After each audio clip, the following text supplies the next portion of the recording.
Please welcome our moderator, Bob Terjesen from National Grid.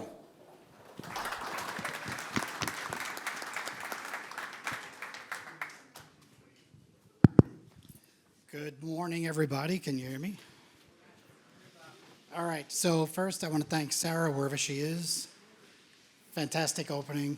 I know you said we have to take our stakeholder hats off and put the right hat on to further the discussion, but considering this is mostly a New York crowd, there is one hat I'm going to put on for at least the next hour. All right, thank you again for joining us today.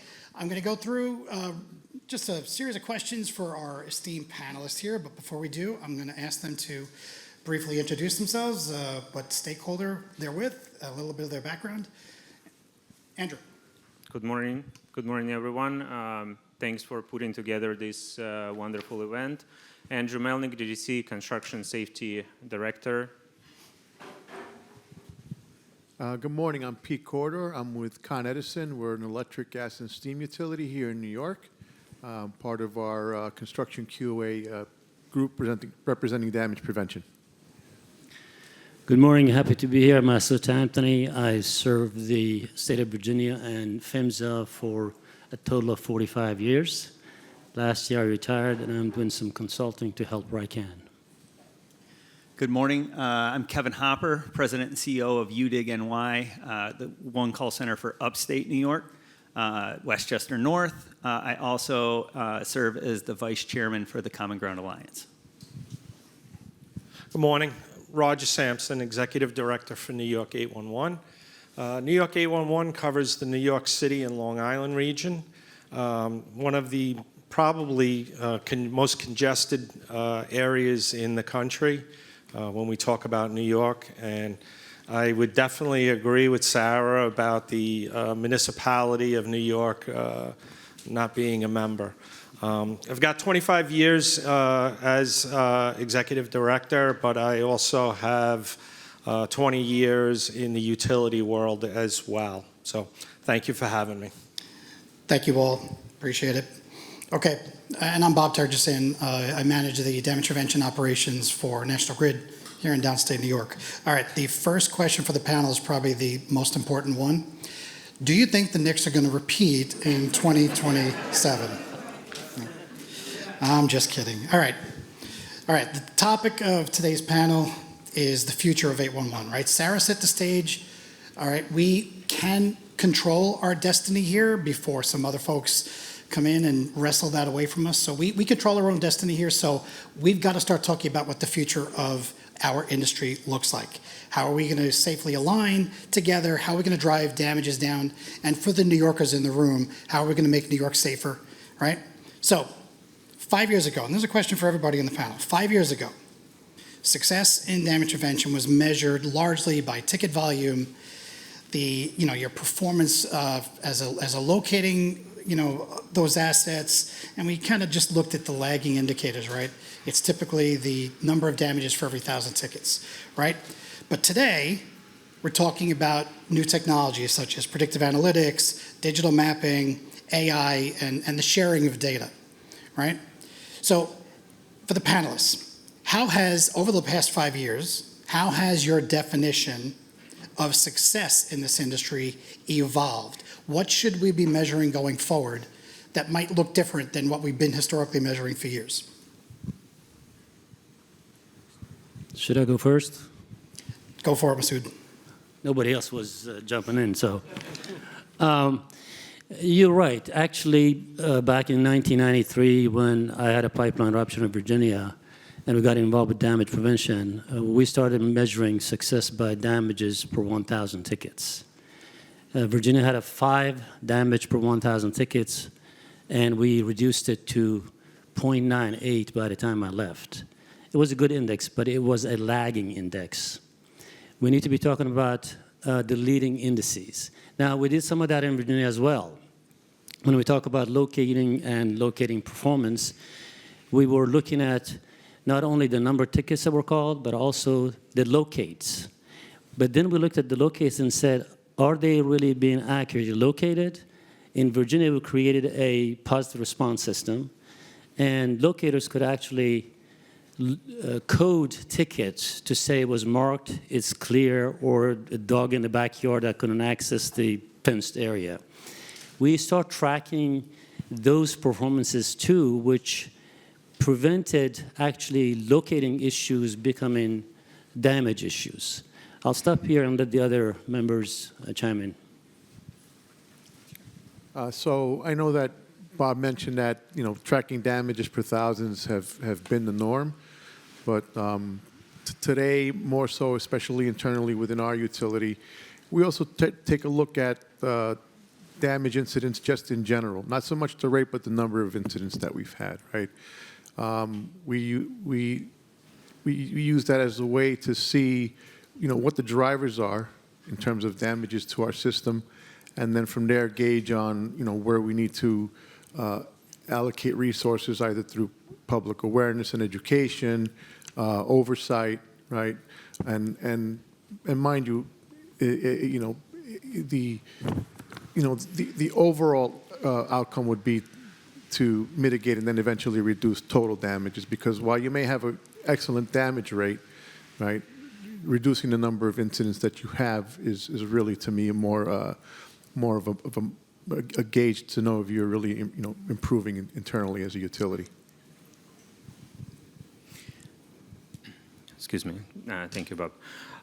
Speaking about DDC, New York City Department of Design and Construction perspective on identification of potential damages, we measure our success as a prevention during design phase. Any reported near misses, any conflicts identified during design phase, that all contributes on the early stage prevention. So that's how we measure our success on prevention of damages at the early stages through our DDC portfolio.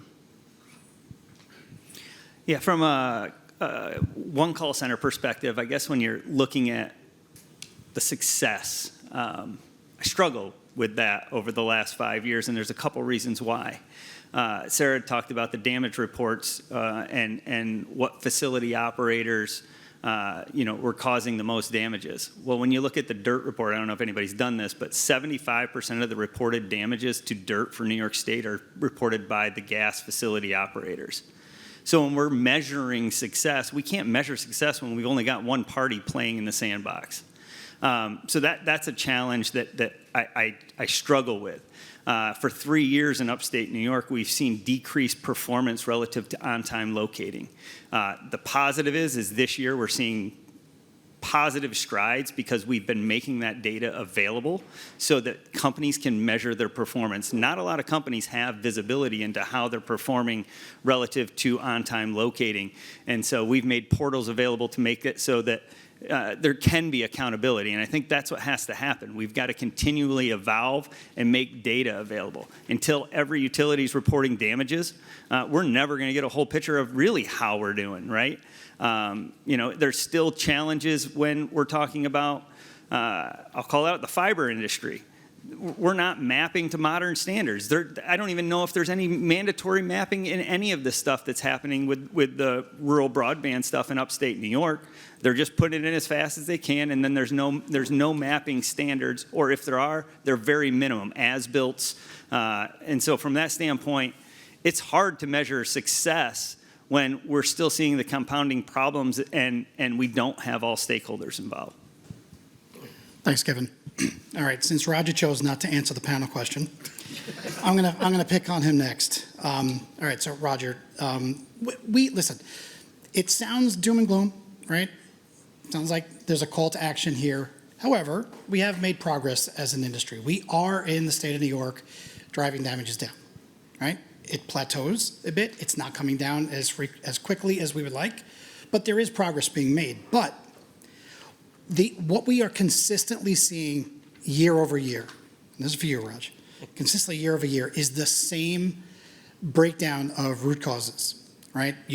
There is still, we talk, yes, 811 awareness has improved, but I can speak from experience on Long Island. close to 40% of our damages are still from excavators that have not called 811. We have locate challenges, we have maps and record challenges, we have excavator practices that are not the best. But of those root causes, they never seem to change, Roger. So what of those that I mentioned are in our control that we might be able to, if we take control of the environment and the situation, what do we have better control over to begin to drive some of these root causes down? Well, you touched on it a little bit about the no 811 ticket. It's a multifaceted issue. It's awareness, behavior, consequences. It's been a challenge. I've worked with Bob for many years on trying to get an understanding of the root cause of why someone doesn't call 811, make that notification. I think based on our research, and we do it with our damage prevention liaisons on a regular basis, the results that we have found is that it's really not an awareness issue, because when we go out and we educate to the offending party, the excavator that has had a damage, they're aware of 811. As a matter of fact, when we do the research, they have used the system prior to the damage. And sometimes it's well-known excavators who work, a lot in the system. So we try to have an understanding of what is that behavior. And it goes back to a lot of what Sarah said, Bob said, panelists said. It's the efficiency of the system. When the system isn't efficient, it's unreliable to the users. And that is all of the stakeholders that are involved in it, from on-time performance to over notifications. You're going to hear me, and we've talked about it many times in our board meetings, relocates, is symptomatic of the problems that we have to get our heads around why an excavating company or prospective excavator would fail to make that call. And you boil it down, it's really a economic issue. They have to make money, they have to get the work done, and they weigh the risk. And unfortunately, sometimes that risk comes with a damage. The other part of it that is interesting is New York does have some exemptions. Exemptions in the hand digging and homeowners. When we look at the data, especially about no calls, we see that piece of it, that root cause of it, is a direct correlation to the exemption, where we see hand digging damages and we see homeowner damages. So that is an area that we try to key in through marketing. We try to get out to the homeowners and make them aware. That's one of the things that we could try to, and I guess I'm getting the flight flash that I got to stop talking. I'm getting the hook already. And this leads to the next topic of enforcement.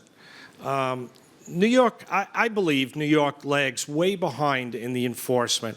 We're repeatedly getting feedback from the Public Service Commission that we don't have enough staff and there are challenges there. And I do understand that. But the enforcement is a huge piece of it to change behavior.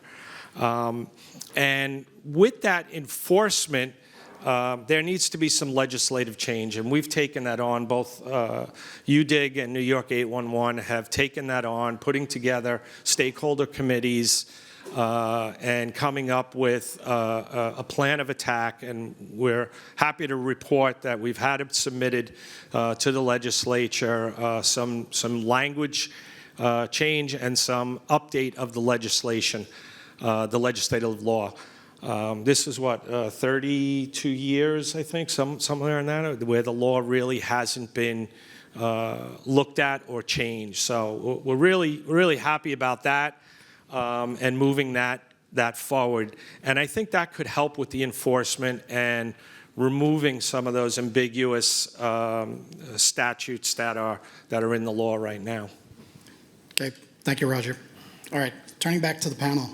One of the largest drivers of delays, damages, just the inefficiencies in the system is the legacy maps and records that are inaccurate. Okay. How much of today's damage risk is really a records problem, and what technologies and processes exist that can help us maybe close that gap? And Roger, you already spoke. No. Okay. Well, I could tell you that today there's a lot of technology out there that can be leveraged to maybe not necessarily fix the problems of today, but definitely provide efficiencies that would help toward preventing damages in the future, and that would really be more software and technology that surrounds geospatial data collection, right? And this is in conjunction with internal efficiency in the training of how utilities are, also capturing and providing records to map systems, right? And I'm pretty sure you'll see, through Forum as well, some softwares that they can offer that also can help embellish this process. But again, leveraging the technology for today is what's going to help reduce damages in the future, right? Cameras in the gas mains, as an example, is another technology that's out there that's been helping to locate things such as unmapped stubs or services off of the mains, provide geospatial data locations of where these potential unmapped attachments are on the main, allows them to be researched, mapped, and then also helps to reduce damages. I'll jump in here, focus on gas. Gas companies, operators are required to keep accurate records of their facilities. And in 2009, a new regulation called DIMP came out that said, you have to know your system. At that point, PHMSA knew that not every gas company knows their system. They have pipelines that go back 100 years ago, and they don't know where it is. But that was not an excuse. It said you've got to know your system. By every touch point, every time you fix a leak, every time it's discovered by an excavator and there's a damage, you have to continuously improve your records. Now, we were talking about paper records back in the 1990s. As was indicated, there are technologies here to capture all of that data, bring it all together, not in silos, but in one place, and try to correct the data so that when it's given to your emergency responders, to your locators, to anyone that actually has access or needs access to that record, that they're dealing with accurate records.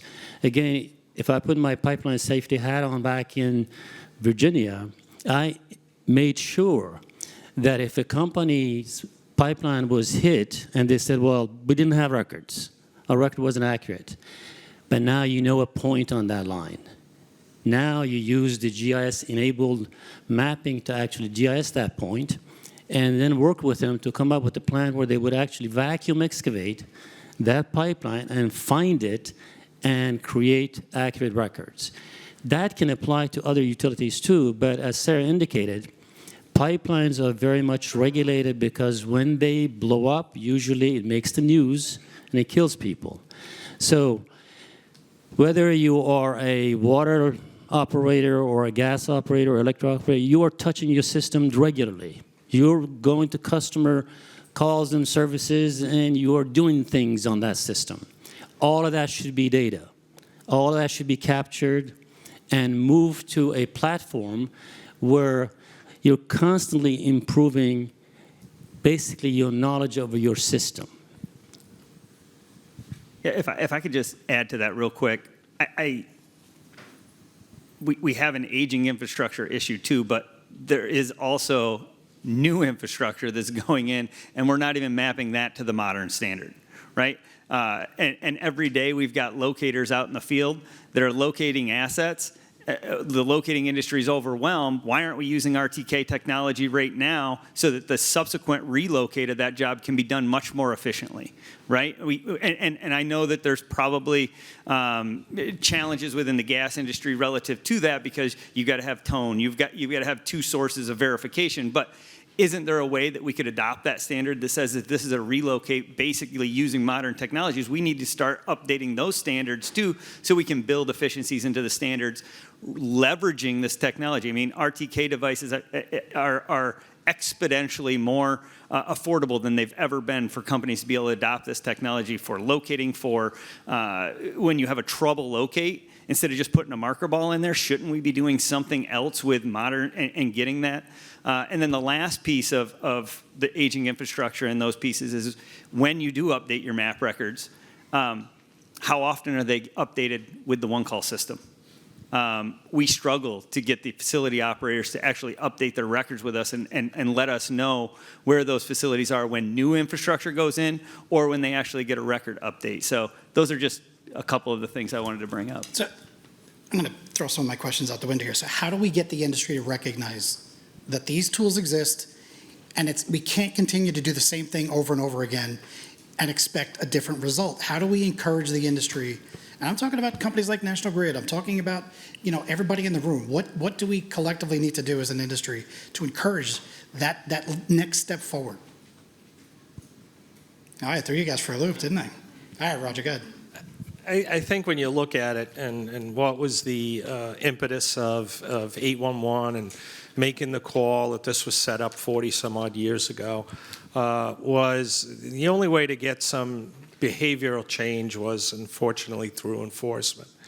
And I think what we need to look at is detailed legislation that spell out requirements.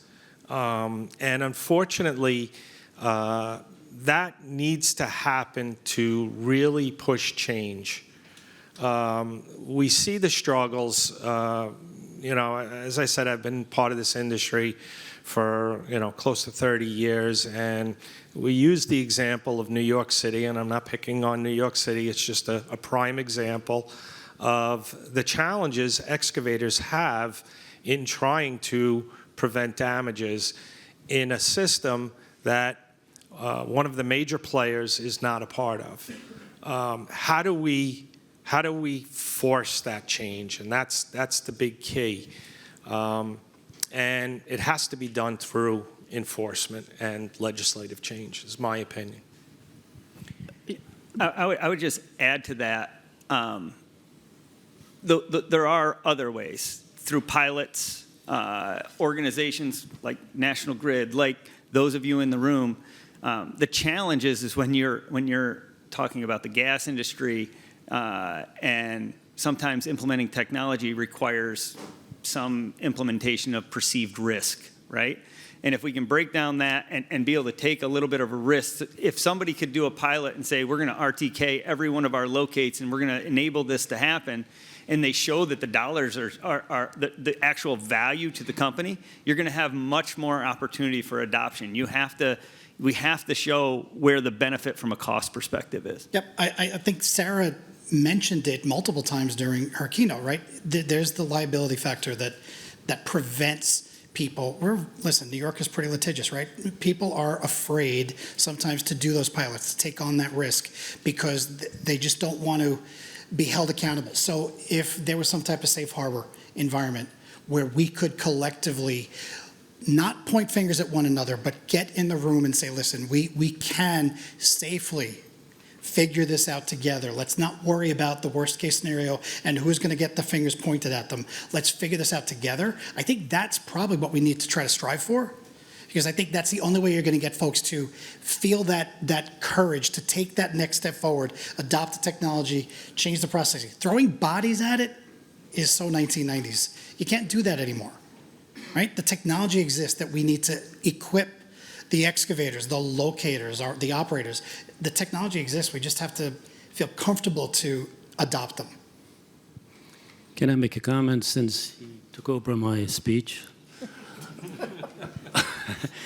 No, we talk about enforcement. And again, the way I got involved in this rupture in Northern Virginia and oil in Potomac River, and at that point, I had no jurisdiction over the pipeline or damage prevention.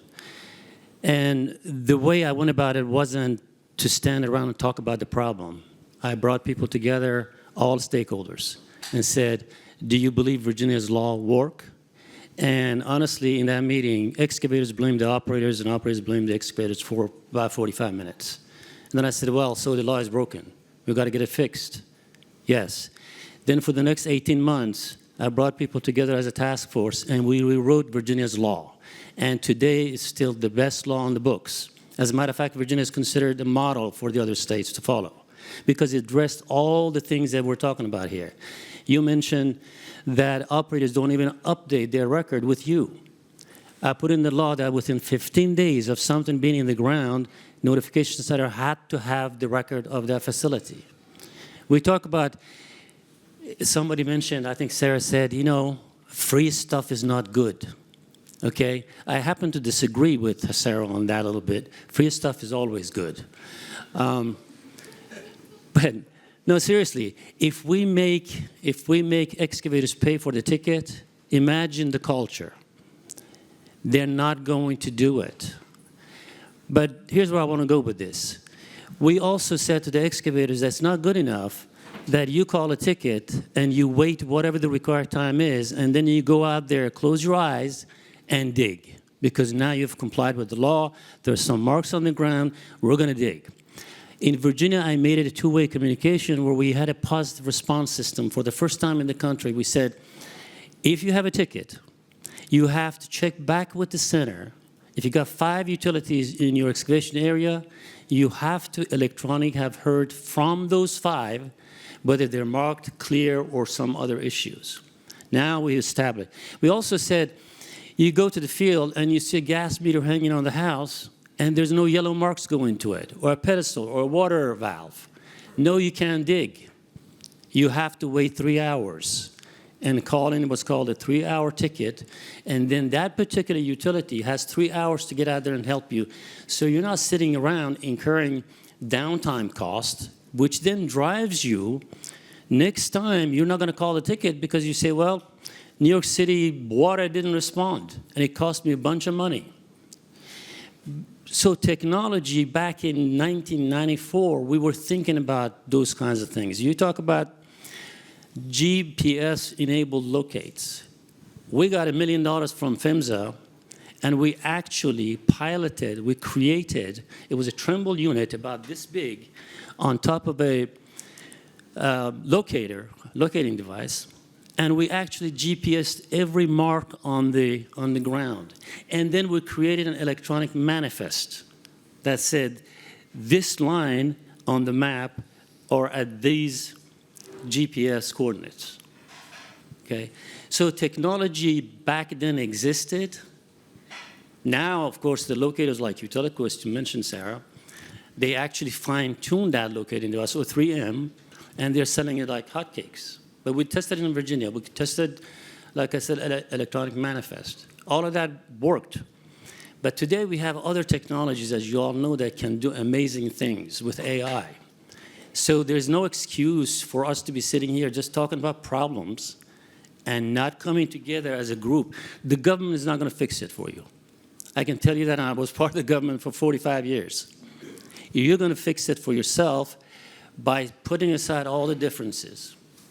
And you can fix it. Gas company can be the leader in any of this because, again, they transport a very explosive product. It happened in Virginia. As the gas industry started enjoying the reduction in damages, we had Verizon right behind them. We had other utilities. I'll stop there. I could go on forever, but I'll stop. Well, I don't want Pete and Andrew to feel like they're being neglected, so I'm going to make this next question a two-part question. So, Pete, from Con Edison's perspective, right, National Grid the same way. Damage prevention is usually reactive, right? We receive the 811 dig safe request, we send a locator, we're just reacting to the request. What does a truly proactive damage prevention program look like? And part two for Andrew, can working closer with the municipalities and better aligning with the design in their projects, can that help get us to a more proactive versus reactive environment? So as Bob said, in Con Edison, we were always pretty reactive as well. But in today's day and age, through various platforms, AI technology, predictive analysis, it's allowed us to be more proactive, where we're taking information in advance that was always pertinent in the past, like damage history, right? But now with these new tools that are available, we're using that same damage information. We're screening it against one-call notification, ticket text, right? Interfacing with asset risk management as well, right? And then from there, we're using those analytics to drive where we need to prioritize our locators to go out and mark utilities first, and then also using that same data to provide to the oversight groups to say, these are the areas that we need the oversight because we do have critical assets in the area, right? And a lot of that has come to fruition because of the technologies that we're leveraging. So it's a far cry from where we were years ago, that it was just damage history, what was in my gut at the time, right, to where we are today, where we can plan in advance based on the technology.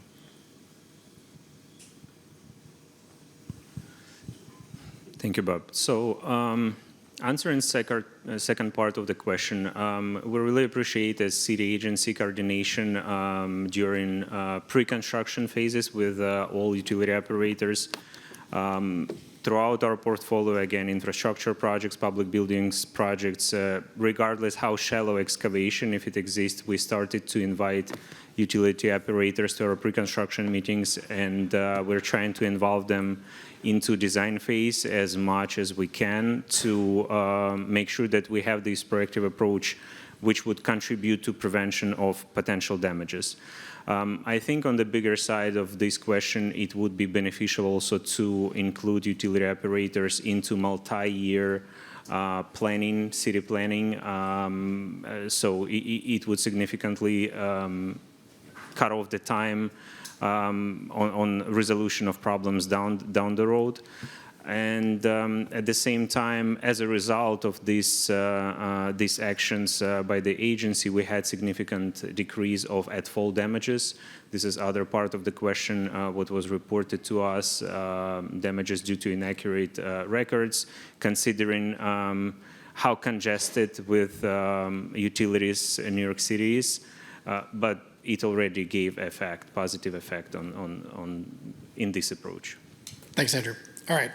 In the interest of time, and my panelists are going to love this, the majority of the questions we're going to skip over them, right? I want the folks in the room to walk out of here today with maybe one or two big takeaways, right? So from this particular panel, let's talk about, traditionally we have, and I mentioned it before, traditionally we have solved problems in damage prevention, whether you're an operator, an excavator, a locator, right? We've done it by throwing more bodies at the problem, okay? More inspections, more oversight. But looking ahead, right? We can't continue to do that. We talk about affordability all the time. How do I tell ratepayers that I need another 25 to 50 inspectors? It's not going to happen, right? Ratepayers don't want to pay for that. So we need to be more efficient in our solutions. Okay, so looking ahead, what does the next generation of damage prevention truly look like? Right? How do we get there? What does that ecosystem look like? We're all collecting data. We collect data from the locating devices. That gets analyzed for QA purposes. That's fantastic. We do predictive analytics. We assess the risk for an excavation damage on an 811 ticket. Right? We do all of these things well, but we do them in silos. How do we get that larger ecosystem where the data from those individual silos feed one another, make the model stronger, and have a truly proactive damage prevention ecosystem that can benefit everybody? I'll start there. So as the one call center, 811, Bob just said something. He says, we. Well, but you don't give it to the industry. I look at the one call center as the hub of coordinating damage prevention, right? 60 years ago, someone came up with the idea that says, when I dig, I can notify all of the utilities with one notification and coordinate that. Well, today with API connections, all of these wonderful things you're doing can be coordinated through the one call center as we continue to evolve, right? We can consume API connections, we can do this, but you have to make that and be willing to make that data available and share it. Right? But if the excavator only has to go to one place when we're doing that, or even the locator, they're interacting with us, right? We are this hub, and I feel like the industry isn't leveraging the technology and making it available through there. We're all doing it separately through our own silos. And so if we want to break down the silos, who interfaces with all, who is the person in the middle who interfaces with that? The one call center. And APIs don't mean you have to give me your data. We can do pass-throughs. We can figure out ways to bypass the information or the regulation to make it go to where it's the most valuable. So that's just my ploy, my vision of what I think the 811 center should be utilized for. Don't think of us as just we're sending out a notification because somebody's digging. We can do so much more as that hub in the middle of the process. I'll go a level above what you just said. Look, back in the late 60s, President Kennedy challenged this country and said, we are going to be the first one on the moon. And we did. And look at the things that came out of that one challenge. You're talking about the microchip revolution. You're talking about the EV, the lithium battery. You're talking about all type AI, the phones that are in your pockets. It all came out of that. Why? Because we came together as a country and said, we're going to solve this. We're going to be the first one. And back in the mid-70s, we said there's got to be a better way to actually help the excavators build our infrastructure. They came up with the 800 numbers, then 811. And now we're at a point where we have a lot of really good technology that can help the contractors that are building the infrastructure. Sarah put out there $2 trillion, and it's going to happen. So we have a mess underground, which we don't know where it is, and we're going to put more stuff on top of that. And to everybody's point, if we don't figure out a way to know where these things are through technology, we're going to have a huge mess 20, 30 years from now on. So I would challenge everyone here and in any other place to come together. Again, the government is not going to solve your problem. We do need laws and penalties for really, really bad people, okay? The people that ignore everything. But the other thing is that if we don't respect each other, in other words, I call the ticket, I don't get my marks, now I am actually eroding the culture of that contractor, because he's going to say or she's going to say, well, I'm losing money, I'm not going to call again. I'm going to take a risk. So there's a bunch of things that are going on here. On top of technology, we also have to work on our culture and work together. As I said that before. It worked in Virginia. Back to you. Pete? So I agree with everything these two gentlemen have said, but look, the reality is, and I could just say as a utility operator, that, you know, in some cases to get to this point, you know, it may take a little bit of time, primarily because, you know, some utility operators are concerned about data sharing, cybersecurity issues, right? Some people still think about post 9/11, things like that, right? So, I mean, I'd like to think that somewhere down the road, eventually, you know, the utility companies that have that concern are eventually going to loosen up or break down that barrier a bit and then share more information with the one call centers as an example. But what I can think of that can actually be done today, knowing that we have all this data, is to be able to peer panel with your sister utilities as an example. And it makes some sense because it's specific to your area, right? Where you could take some of the data that you're seeing across maybe, I'll use myself and National Grid as an example, right?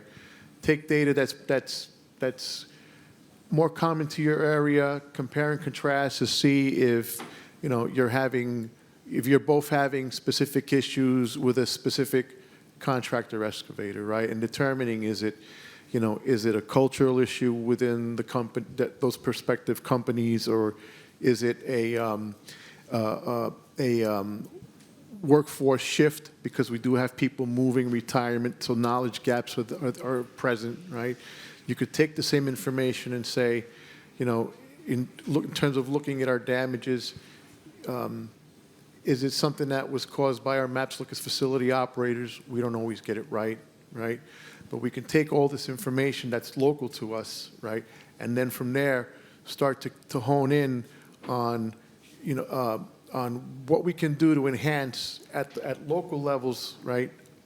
Our own damage programs. So that would speak to enhancing utilities, public awareness, and educational programs, oversight, right? Internal discussions like we're having now about what can we do to eventually improve on maps and records, have a more fine-tuned locator with the technology that's out there, right? So, again, it's definitely technology that's available, that's out there now, that wasn't available in the past, that we can still use today while some of these hurdles get broken down. Thank you, Pete. All right, before I thank the panelists or fall off the stage, one of the two, any questions for the panelists before we wrap up? Oh, come on. These guys are not shy. Yes, Varun. Thank you. So I used to work at Prevent, and I looked at a lot of damage data across many utilities, and I hear what the issues are across the different stakeholders. One of the ideas that I've been floating around is having a pre-check system, because the common complaint is excavators don't pay into the system. So with the the TSA pre-check, right? TSA pre-check is a way to catch bad actors. Or, we all use it when we board a flight. So why can't the high volume excavators pre-check and do the OQs, do the trainings, and then the idea here is self-locate, because they want to have, I know somebody said you don't want the excavators to pay for a ticket, but instead of being a cop, can we be coaches instead? So instead of enforcing, doing enforcement, can we have better ways that excavators can do the training, do the OQs, and then do their own locates? 811 pre-check or 811 clear, right? Yep. Can I comment on that?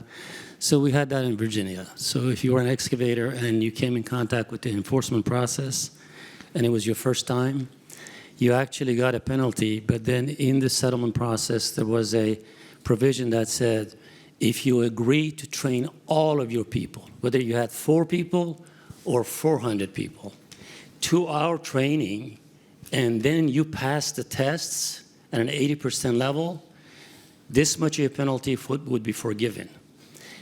Through that process, the contractors were getting trained, and then they would show their training documents to the next client and say, look, I've been trained by the Virginia Commission, all of my people are trained. So it's sort of like a pre-check, but it would come about if you made a mistake. We had another layer to this where if you were, and that worked for the locators and operators and notifications, it was across the board. It wasn't just contractors. The other thing was that we tracked each contractor's performance. And if your performance was getting better because of the training we gave you, in our system, there was a credit waiting for you. That if you hit a line again, you would not be penalized as much as, but if your performance got worse, there was an additional penalty on top of what you would get, and it worked well. Often they would actually frame the training stuff that we had given them and hang it in their offices. So that exists. So I just want to say that New York State already has pre-check. We are probably the only state in the union that requires excavators to go through our training program. And if you're an operator, I don't know if you're an operator, any subcontractor you have has to have training through the one call center to be able to be a contractor for you. The problem that we have is the enforcement side of that is when we have a damage and they're not certified, now, and quite honestly, it's a shared responsibility, right? How many utility operators right now have in their contract for somebody to verify that all of their employees have been certified before we hire them to do any excavation work for us? I bet I'm probably the first time this is when some of you are even hearing that this is a requirement in New York State. And this is, by and large, is the problem we have, right? We have good law.